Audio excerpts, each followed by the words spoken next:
All right, everyone. UFC 316 just wrapped up last night. Sean O'Malley versus Merab 2. I'm going to give you my recap and reaction to the entire card. We're going to start with the main event, go all the way down to the earliest prelim. My record last night was 10-3, so pretty good. I got robbed. It should have been 11-2. We'll talk about the Spivak fight in a little bit, but should be 11-2, but it was 10-3 technically. So my overall record now is 147-70. So still over 67%. I want to say I'm about 68, 69% right now. Let's fucking go. But yeah, let's talk about the card. First off, obviously, Merab Dvalishvili beat Sean O'Malley by submission in round 3. He's the GOAT. I mean, he's literally the Bantamweight GOAT. I was saying it before going into this fight. It's undeniable now. There isn't any like old hardcores that can say that Dom Cruz technically was the GOAT. No, Merab is, and it's not close. Look at the resume of the people he's beaten. Now he has 2 title defenses, 3 total title wins, and he's doing it against former champions. Like, I don't care that Dom Cruz beat Uriah Faber fucking twice. Like, I get it's the best he can do in his time, but dude, Merab, like, Sean O'Malley flatlines that entire division back then. And Merab just destroyed Sean O'Malley. The first round was pretty close until Merab got the takedowns. Sean O'Malley was fighting a great fight at the start of rounds 1 and 2. Start of round 1, very, very good fight style from O'Malley, side to side, getting backed up to the fence, but would like switch stances and throw a couple shots to make Merab back up again. Merab would just find his way to get on the inside, though. He did a really good job. He would go on the front foot, and he started to not really care about O'Malley striking as much. Like, he got hit a couple of times with that teep up the middle, but... And then he got cracked with a good 2 in round 2, and we'll get to round 2 in a second, but in round 1, he just kind of waited on the outside for the first 3 minutes, got a little picked apart, landed some shots of his own as well, so Merab had some good striking moments of his own here as well, where he would just blitz in and land like a right hook, left hook, and he was landing the left hook on O'Malley a lot. Then he would throw like the 3-2 left hook, right hand down the middle. He did a great job in this fight. Like, Merab improved significantly, and when you look at a guy that's this good, already this good, and I didn't know that he had more components to his game that he could bring. I did not see a finish coming here. I thought if Merab won, he would have just laid on him for 20 minutes or so. But he ended up striking pretty well in this fight. And he's throwing head kicks. Like, Merab was throwing fucking head kicks. What they genuinely improved. John Wood was talking about it. They worked on finishability. And Merab got a sub in round 3. Like, they really did work on finishability. I'm shocked at how much Merab improved. Because he actually looked way better than the fight with Umar. Like, his improvements-wise, he looked way better in the fight with Umar. Maybe because he knew he could wrestle a little bit easier, but I'm shocked at how much he improved. And O'Malley improved too. Let's not act like this was the same O'Malley that was in the Sphere. Like, O'Malley improved too.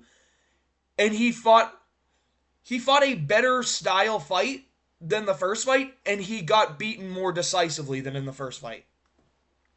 Round 1, O'Malley's landing really good, but Merab in the last 2 minutes is able to get the takedown and kind of dominate in the grappling a little bit at the end of round 1. Was able to get O'Malley down. O'Malley gets back to his feet at moments, but then he gets taken down again.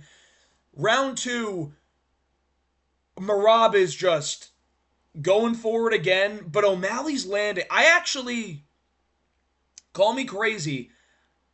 There's an argument in which O'Malley wins round 2. 2 judges gave it to Merab, 1 gave it to O'Malley. I can see the argument for O'Malley. I can see the argument for Merab. Biasedly, I probably would have scored it for O'Malley, but again, like, it very well could have been a Merab round. It's literally 50-50, so I don't call me a fucking hater or a fucking glazer or anything. Like, it's a 50-50 round. I'm not saying it's O'Malley's round 100%. I thought that right hand he landed was the best shot of the round, but Merab did land a really good left hook. But O'Malley stuffed all the takedowns in round 2. Merab got to a couple of different takedowns, got in on him, and O'Malley stuffed them. Did a really good job of getting underhooks. Did a really good job of, like, knowing when Merab would shoot, because Merab would throw and immediately shoot after, and O'Malley, like, knew the shots were coming, got out of the way, sprawled. Got out of the way, got underhooks. Like, he defended, like, 7 takedowns in round 2 and did it perfectly. And he was landing good shots on the feet, too. He had a great straight right hand. He kept switching stances and then landing left, right, over the top after that. Threw another couple of good teeps. was throwing really good straights to the body, and I think the body straights were a good technique because Merab, right, you know the way he's going to beat you is shooting the takedown and being able to grapple you. Even though he did land some really good shots on the feet, I'm not denying that. Yeah, he did, but the best way to beat Merab, I think, is that you throw shots to the body, you're down low, and you're there ready to sprawl. Like you're there, you throw a shot to the body, Merab shoots as you throw to the body, you're there, head-to-head defense. Kind of like JDM was doing, where he would throw the jab and then go under and wait for the takedown. O'Malley fought a great round too. That's the kind of fight he needed to fight. Maybe a little bit more output would have secured a round for him guaranteed, but that would have been the kind of round that you're looking for O'Malley. Then round 3 starts, and Merab just blitzes at him, gets a takedown, no problem, and just dominates him the whole round until he gets a submission. The whole round 3, Merab was just ragdolling O'Malley, and then there were moments of boredom. I was pissed off in round 3 because Merab was just holding O'Malley down, landing like small punches, small punches. Postured up for like 5 seconds to land big ground and pound, gets back down, small punches. O'Malley gets up, gets back to the cage, knees to the thigh, knees to the inside leg, knee to the body. Just like not vicious ground and pound, really. That's one thing that I think Merab can do better is more vicious ground and pound, but I think he just knew he had O'Malley at this point. And then O'Malley sees a moment where he can sprawl or try and get up, and Merab just jumps on the neck and gets it. They called it a guillotine. It wasn't a guillotine choke. It was almost like a ninja choke kind of, but it was a modified Darce or a ninja choke, something like that. And O'Malley does the right thing, turns into it to try and get out of it, but Merab just locks it up, not letting O'Malley go anywhere. And that wouldn't have finished if he just stayed locked up. But he ended up laying down, putting all of his weight on O'Malley, tightening the choke, and O'Malley had to submit. Great performance from Merab. He's literally the bantamweight GOAT. I actually don't know that there's a person that can beat him. Corey Sandhagen is a very interesting stylistic matchup because his grappling defense is very good. We saw it against Umar. Umar was not able to dominate Corey in the grappling. He outpointed Corey on the feet for a win. And Corey was tremendous at being able to nullify the grappling, make it so that Umar was kind of more on his back. Even when Umar had Corey's back, Umar was on his back and Corey wasn't in any dangerous position ever in the grappling in that fight. And in the striking, Corey's the guy that uses his range really well, throws a lot of stuff up the middle like his knees, very dynamic as well. So Corey might be a tough matchup for Merab, but how can you fucking pick against Merab right now? Now watch. This fight's going to get booked. It's going to get booked for December, right? Maybe, dude, if they could do this for fucking Noche and save Volk fighting Yair and don't have that Volk Yair fight because it's Noche. Dana said they might not be doing a pay-per-view for Noche, which would be sick, which would mean we're not getting Volk Yair because we're going to get Yair at Noche. But that means, oh, dude, the main event could be Diego Yair. Oh, that would be beautiful for Noche, man, especially if it's not a pay-per-view. But I don't want to get into all that right now. It's going to be Merab versus Corey. Corey's a tricky stylistic matchup, but Merab's the fucking bantamweight GOAT, dude. Like, I don't know who can beat him. And Dana White said in the press conference, an Umar matchup would be interesting. Thank gosh for one of those reporters, dude. Because he put it on Dana, goes, not before the Corey fight, though, right? And Dana's like, no, we can't do it before the Corey fight, which is good. But Umar needs a win before he gets another fucking rematch because he only has a win over Sandhagen. With O'Malley, it's a little different. He knocked out and became the champion against Aljamain Sterling, and then he fought injured. He also beat Jan, right? And destroyed Cheeto and had a title defense. So with Umar, it's different. He has one ranked win over Corey Sandhagen, and that's it. And then he lost to Merab. Umar's a good matchup for him too, though, but it's just like, I can't pick against Merab. And watch, dude, I'm going to end up picking Corey because that's what I do. I just fucking go back and forth, and I end up picking Corey because I like Corey a lot. I don't know, dude. I'm always picking against Merab for some reason. I picked Merab against Henry Cejudo, but, like, picked O'Malley after that. I picked Umar. Picked O'Malley again here. I did pick Merab against Moraes, but, like, come on. Dude, he's the fucking bantamweight GOAT, man. Like, just kudos to him. Great win from Merab. He gets a finish. Dude, he's a fucking monster, man. Juliana Pena, Kayla Harrison. there's not too much to talk about during the fight here. This was just them staring at each other while Kayla got closer and closer, got in the clinch, got her judo throws. Round one, held Juliana Pena on the ground. Round one, gets a 10-8 because Juliana Pena threw 2 up kicks to a downed Kayla Harrison. Round two, Kayla Harrison gets her down again, lands some ground and pound, starts really dominating positions, going very, very slow, position over submission for most of that. Tries setting up an arm triangle, is on the wrong side of it, isn't able to get it, and then in the last 5 seconds gets a Kimura, and Juliana Pena had to tap because Kayla Harrison would have broken her fucking arm. So Kayla Harrison wins the title. We all knew this was going to happen. Dude, people were hardcore trying to pick Juliana Pena. Like, dude, she can outlast Kayla Harrison. No, she can't. She's not as strong. Kayla Harrison is on fucking roids. She was on death's doorstep during the weight cut. She talked about that. And then they bring in Amanda Nunes. They're going to do Amanda Nunes versus Kayla Harrison. It's a fight that is the only thing interesting at bantamweight at this point is Amanda Nunes coming back. Women's bantamweight, there's a lot going on. I mean, dude, honestly, match Kayla Harrison up with Merab. Let's see how it goes. Seriously, dude. She's massive. I think Nunes destroys her. Now, I had this argument with a couple of different people in our MMA group chat. A lot of people are picking Kayla Harrison because she's too strong. Amanda's not always training constantly. Not even in the USADA testing pool, but dude, Kayla's striking is so shit. She's so hittable. I think Nunes is going to crack her and put her away. And with that weight cut, when she gets hit on the chin with a hard punch, she's going to go down. And Nunes is not weak. You saw when they faced off in the cage. Yes, Nunes was wearing heels, but she looked taller than Harrison. They're going to be the same height in there. Amanda Nunes is a big gal, too. She has a ton of power, and she's not just going to get ragdolled like Juliana Pena. Juliana Pena did a great job of stuffing initial takedowns for points in time. Nunes is going to be better at that. Nunes may not be great off of her back all the time, but she's going to be able to fight her way back to her feet. So I think Nunes is going to get it done against Kayla Harrison. This just turned into a prediction video, but Kayla Harrison wins, dominates Juliana Pena, Kimura in round 2, last 5 seconds. They share a wholesome moment at the end where they're respecting each other. I think they said like a prayer together, which was awesome. Yeah, good win from Kayla Harrison. I mean, we all knew it was coming. Juliana Pena wasn't the champ. It should have been Raquel Pennington, but good win from Kayla. Dominates in this fight. And we get the Nunes super fight. Everyone's talking about this. This is going to be one of the most anticipated fights in history. Is it, though? Or are you just saying that because you aren't able to get laid on your own? You have to pander to get some brownie points. Anyway, good win from Kayla Harrison. Joe Pyfer versus Kelvin Gastelum. Dude, Joe Pyfer does one of these again, and he's a terrorist of the sport. He wins. 29-27 is my scorecard. I think the guy in the middle got it right. I think round one's a 10-8. He starts off and drops Gastelum in like 2 seconds.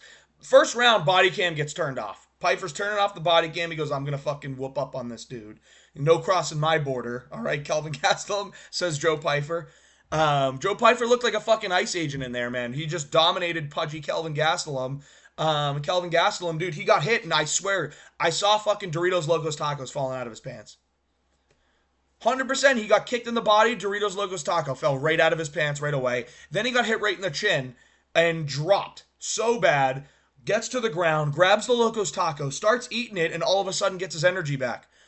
And then Joe Pyfer drops him again. And Pyfer looked good in the first round, landing great right hands, landing good body kicks, and had a great first round. Dropped Kelvin twice. I actually think that's a 10-8. When you drop a fucking unchinnable guy twice and dominate him and walk him down the whole fight and he's running away, that's going to be a 10-8, for me at least.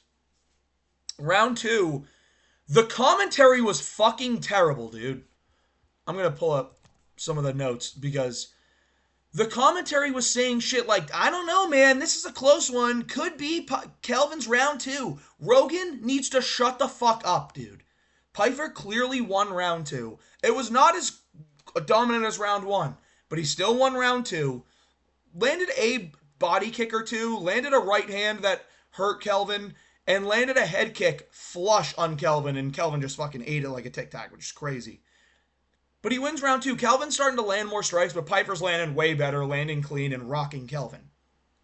Round 3, Kelvin wins because Pyfer is literally just hunting for a KO. He's sitting there. He's not throwing a lot of strikes. He is just hunting for a KO the whole time. Winging a big right hand, missing. Winging a big right hand, missing. Kelvin would strike. Joe Pyfer would try and check hook him every time. It was very, very predictable. Not the best performance from Pyfer. Round one was great, but the rest of the fight was not that good. So, Joe Pyfer gets a win. Yeah. Dominates.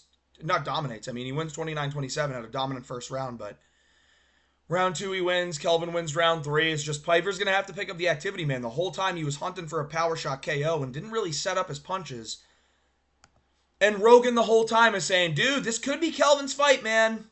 Could be Kelvin's fight. He needs to shut the fuck up. He is the worst on commentary ever, and he brings DC's commentary down. You can tell that Anik was getting pissed because Anik just stopped talking about shit because Rogan and DC took over and just fucking tarted it up. Rogan needs to shut the fuck up, dude. We're going to get to what he said about fans. He called fans casuals, bro, because they booed a boring Gustafsson Chaos Williams fight. You're a fucking casual, Joe. You have no idea what you're fucking talking about. Batista versus Patchy Mix. What an ugly performance this was, dude. Batista 30-27 Patchy Mix. Easy. Dominated him. Landed clean shots on Patchy Mix the whole time. Pieced him up in the striking the whole fight. Patchy is a fucking idiot with the worst game plan of all time. He shoots for one. He's a tremendous grappler. Shoots for one takedown the entire fight. Doesn't get it. And he shoots for it in round three. What do you think you're doing, bro? I will not. You know what? I'm happy because I picked Batista, bro. I will never get gaslit by anyone telling me that a Bellator fighter is going to come over and he's already championship material. Bro, stop trying to pretend like you watch the sport. You clearly didn't watch Patchy Mix if you think he's going to come over here and beat up on everyone. He got dominated by Mario Batista. Mario Batista put a striking clinic on him. Landed straight punches right down the pipe and was catching Patchy Mix the whole time. Patchy Mix looks like he has no idea how to fucking strike.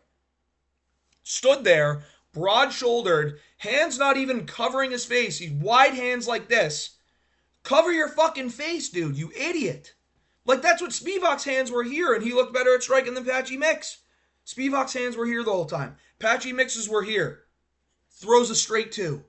Throws a jab. Oh, I might have hurt you. Let me emote on you in round three. Fucking, dude, this dude is literally just Nate Diaz at fucking Bantamweight. He's Nate Diaz at Bantamweight. Got rocked by Mario Batista multiple times throughout the fight. Mario Batista was landing straight right hands, straight left hands, straight down the pipe every time. Great body shots that were setting up the right hands. Mario Batista did look fucking really good. Patchy Mix had cement in his feet, could not fucking move. Dude could not be bothered to lift his foot in the air the entire fight. And his chin is on the center line the whole time. Didn't even bother practicing head movement for this. Incredibly underwhelming debut. I don't want anyone to tell me that someone coming over from Bellator is high quality like that again. Patchy Mix might not be ranked top 15. He may not be a top 15 bantamweight, bro. This guy was 20-1 coming to the UFC and got taken to school by Mario Batista. Almost finished a couple times, got wobbled a bunch. In round three, had a couple moments where he landed clean on Mario Batista. But then he just fucking emoted instead of fucking actually going out there to try and get a finish or shoot a takedown after. He didn't do anything, bro. Patchy fucking sucks balls, bro. He's terrible, bro. He did a terrible job. Mario Batista wins clearly, 30-27. Great performance. Really a great performance. Doesn't get an interview after. I actually think that's kind of disrespectful because Mario Batista put on a great fight. I'll never forgive what he did to Jose Aldo, but when you look at his past fights, bro, like, had a great fight with Ricky Simone. He schooled him. Just schooled Patchy Mix. Had a decent fight with Damone Blackshear that he arguably lost. But, again, this guy's really, really good. He just was a fucking terrorist to Jose Aldo. So he'll never get forgiven for that. But great performance over Patchy Mix. He should have gotten an Octagon interview. They're actually trying to suppress this guy. He should have gotten a fucking Octagon interview. Crowd was booing. I think they were just booing at how shit and underwhelming Patchy Mix was because Mario Batista looked insane. Kevin Holland, Vicente Luque. Kevin Holland had a terrific performance. Round one, Kevin Holland's looking dangerous at range. Vicente Luque's having a hard time getting inside. Luque gets a leg, Holland defends, and just wails punches to his head, hurting Vicente Luque a lot. And then they end up backing up. Kevin Holland's piecing him up on the feet, landing good punches. then lands a fucking elbow on the back of the ear of Vicente Luque that hurts him bad. Tries following up. They get back at range. Vicente Luque starting to figure out the timing on when Holland's coming on the inside. And Vicente Luque actually hits and wobbles Holland with a check hook. Insanely good first round. Then round 2 comes up. Just kind of going at range, back and forth, striking with each other. Holland lands a straight 2 down the middle that kind of rocks Vicente Luque, and Vicente Luque falls to his back. Kevin Holland ends up jumping on a Darce choke and just fucking squeezing it and submits Vicente Luque. So submission win in round 2 from Kevin Holland. Had a great performance. Dude, he's way better at 170 than he is Vicente Luque, bro. He brought the 45-70 in the cage this weekend. I'm telling you that. He brought that 45-70 in. Great performance. Wholesome moment with Vicente Luque after. Hey, man, like, it's all respect.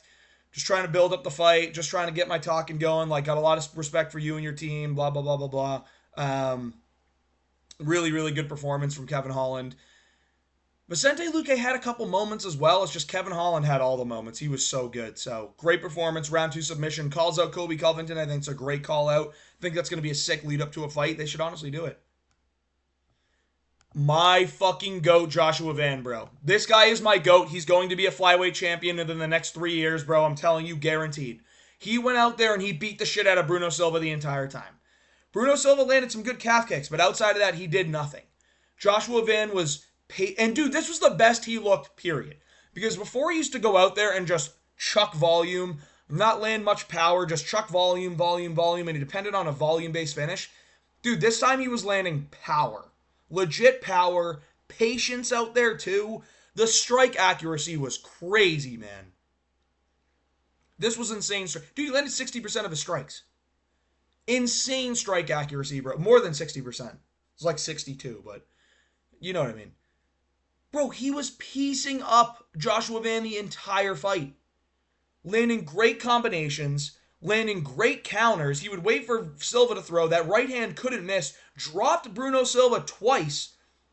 In, I think, he dropped him in the first round once. Did he drop him fucking... I don't know which round he dropped him twice, but at round 2, he landed the knee that fucking crushed Bruno Silva. He pieced up Bruno Silva in round 1, dropped him, then in round 2 was piecing him up even worse, drops him with a knee as well, a nasty knee up the middle.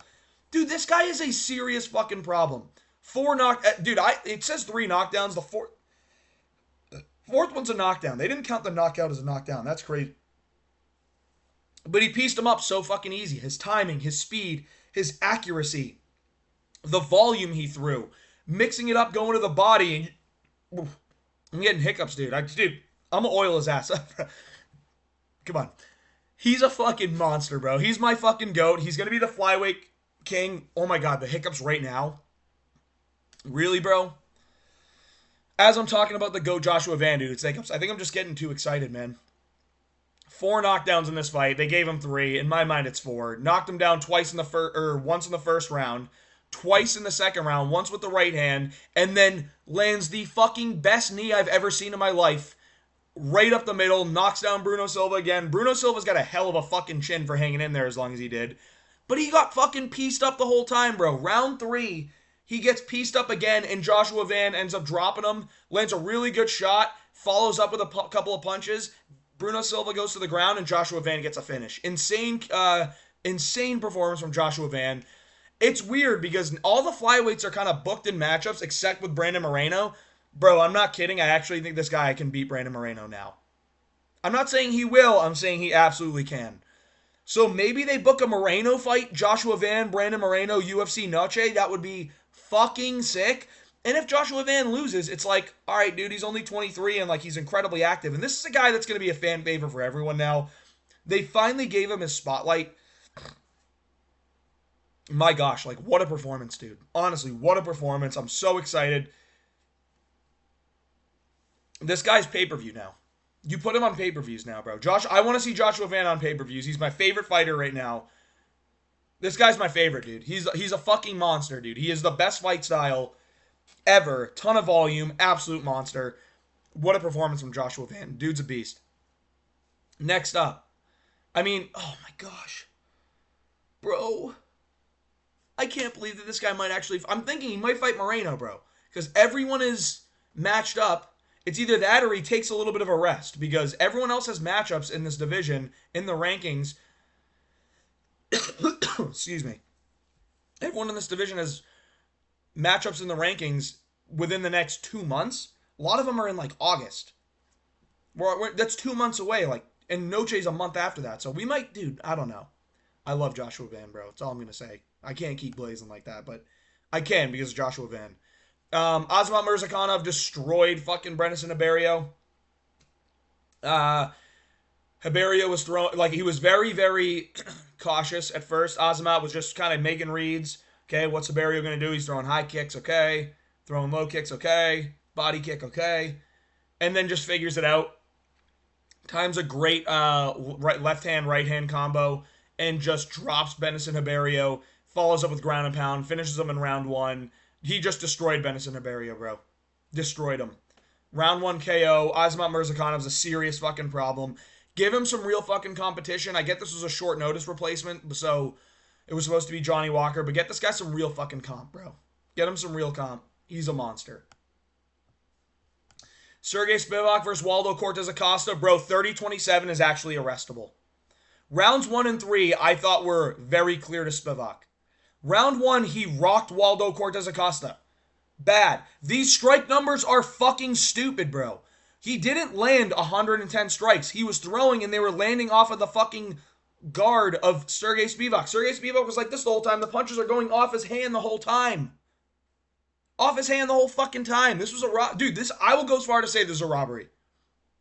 I don't like to call everything a fucking robbery. I know the day after one of my picks loses, I tend to call a lot of shit a robbery that's not. I usually end up correcting myself later.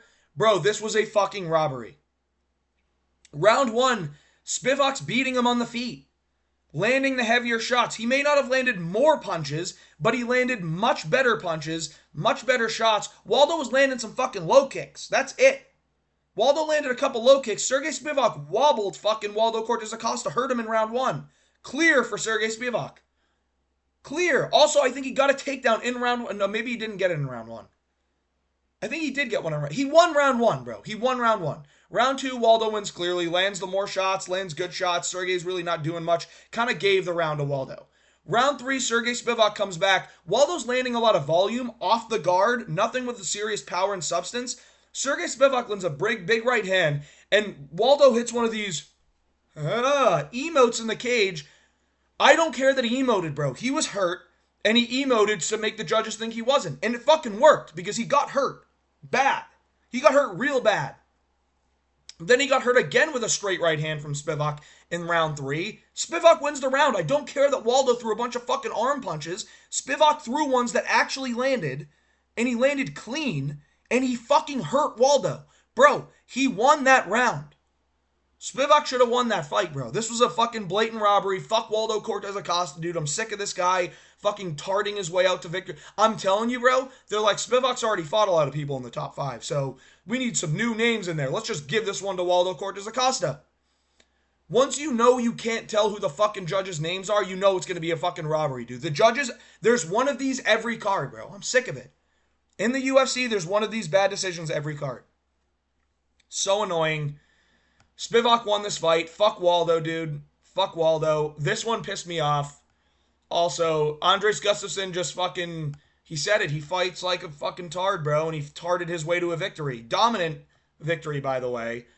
He just walked forward at Chaos Williams, and Chaos Williams had no idea how to fucking deal with it. Held him against the cage, landed a bunch of punches, landed a bunch of knees, just violent, brutal cage clinching and ground and pound. It was like a grueling way to fight. Fans were booing because it was fucking boring. It was a boring, shitty, ugly performance. It was an ugly-ass performance. Chaos did not look good. Gus is so untechnical, and I get that that's his whole shtick, but, like, it's not fun or entertaining to watch. It's grueling and it's ugly. It just looks wrong, dude. And Joe Rogan's hearing people booing, goes, are they booing? Just casuals. Joe, you're a fucking soundboard up there. You're a casual. You don't even know who Gustafsson is. You don't even know who Chaos Williams is. You don't know who these fighters are. All you talk about is fucking low kicks and steel cups. You're a fucking soundboard. Benson Henderson, first one to land the good low kicks. This was Joe Rogan's dream card, by the way, because so many people were getting hurt by low kicks, and he was going fucking, low kicks. It was his dream card. Stupid, bro. He's a fucking soundboard. Steel cups? Who does that to Chaos Williams, man? Seriously, he dominated him. He's a marauder. Shut the fuck up, Rogan. You don't know what the fuck you're talking about when it comes to fighting anymore, bro. Dominant performance from Gus. We're going to get through the last of these pretty quickly. Wayne Kong just absolutely dominated Ariane De Silva. Ariane De Silva had moments where she was landing some good punches in round 2, but Wayne Kong beat up the leg the whole time. And was landing good counters. Ariane De Silva did have some pop and some power at moments, but Wayne Kong dominated her. Easy 30-27 decision. Wayne Kong's a problem. She's so much fun to watch in this division, dude. This one will be quick. Jekka Saragi sprints forward, tries to land punches on Ju Sang Yu. Ju Sang Yu times a left hook counter and drops him, and Jekka Saragi looked like he died. He didn't get knocked out and like wobble. Dude, he got punched and just went boom, down like a board, bro. Poof. Like, dude, it was like Apollo Creed when he got killed by Ivan Draga. He just got hit, fell forward like he got shot. Bro, Ju Sang Yu is a fucking monster. Love this guy. One of my favorite guys at featherweight now. That was nuts, dude. Walks out to Zombie. Crowd goes crazy. Unbelievable performance. Sick KO. That was fucking sick.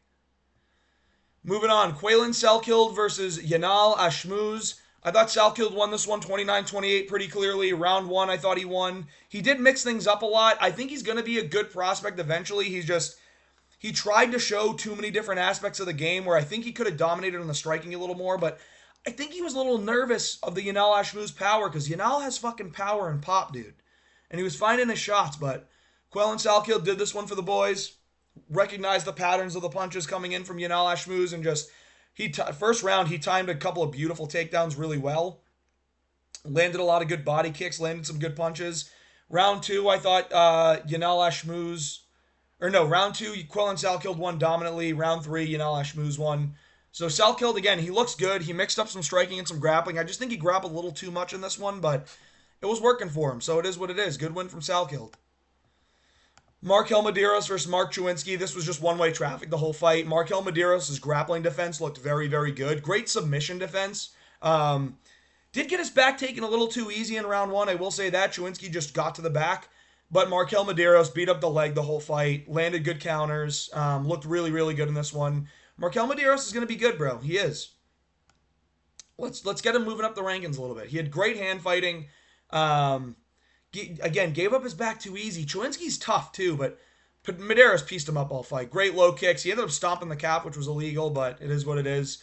Hope you guys enjoyed the video. If you did, please like and subscribe. The last message, dude, is Merab's the fucking bantamweight GOAT. Go argue with a wall, dead ass.